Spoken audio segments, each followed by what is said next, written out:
আর দ্বিতীয়, আপনি যে চিকিৎসার ব্যাপারে বলছিলেন, একটি হসপিটাল তারা তো করে দিতে আমাদেরকে রাজি হয়েছে, বড় হসপিটাল, সেটার স্থান নির্বাচন নিয়ে কথাবার্তা চলছে। আমি বলেছি যে আমরা আমাদের হাতে সুন্দর জায়গা আছে হচ্ছে পূর্বাচলে, এবং পূর্বাচলে অনেক প্রতিষ্ঠান চলে যাচ্ছে এখন ইতিমধ্যেই, কাজে সেখানে আমরা তাদেরকে স্থান দিয়ে দেবো, এটা বলেছি আমি।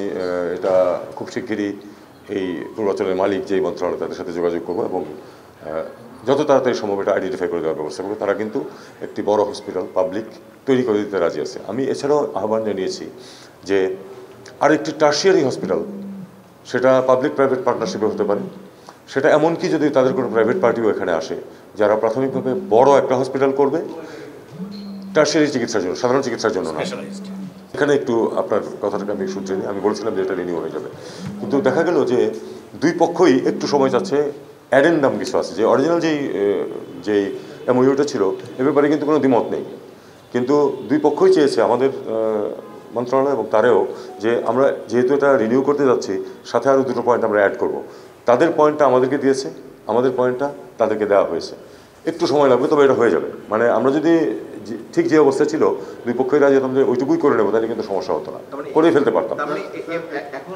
এটা সই হয়নি, এবং এটা সই হয়নি, কিন্তু খুব তাড়াতাড়ি হবে, এই কারণে যে দুই পক্ষই মোটামুটি কাছাকাছি চলে আসছে ওই যে পয়েন্টগুলি অ্যাড করার কথা সেখানে, সেটাতে, এবং তারা আশা করছে যে খুব তাড়াতাড়ি হয়ে যাবে। তবে একটা চুক্তি আমরা, একটা এমওইউ আমরা সই করেছি, সেটা হলো যে ইয়ারলুং সাংপো এবং ব্রহ্মপুত্রের পানির ব্যাপারে যে ফ্লোর ব্যাপারে যে তথ্য, মানে হাইড্রোলজিক্যাল যে তথ্য, সেই তথ্য যেন আমরা আরেকটু সময় মতো পাই পরস্পরের সাথে, এটা নিয়ে একটা এমওইউ সই করেছি।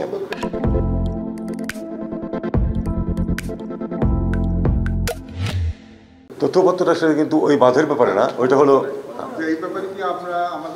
না, আমরা উদ্বেগ তো জানিয়েছি, এটা আপনি ভালো পয়েন্ট ধরেছেন। আমরা খুব উদ্বেগ প্রকাশ করেছি, এবং আমরা বলেছি আরেকটি কথা, যে আপনারা এটা নিয়ে যে সব স্টাডি করছেন, সেই স্টাডিগুলি আমাদের সাথে শেয়ার করুন।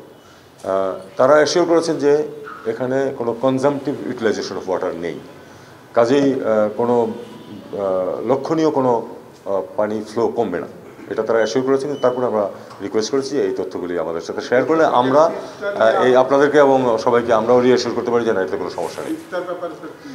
তিস্তার ব্যাপারে কোনো আলোচনা হয়নি, কারণ তিস্তার ব্যাপারে যে কোনো আলোচনা হতে হলে সেটা কিন্তু ওই যে এমওইউর অধীনে হতে হবে। একটু সময় যেহেতু আমরা নিচ্ছি এমওইউ সই করতে, তারপরে এটা নিয়ে কথাবার্তা বলা যাবে।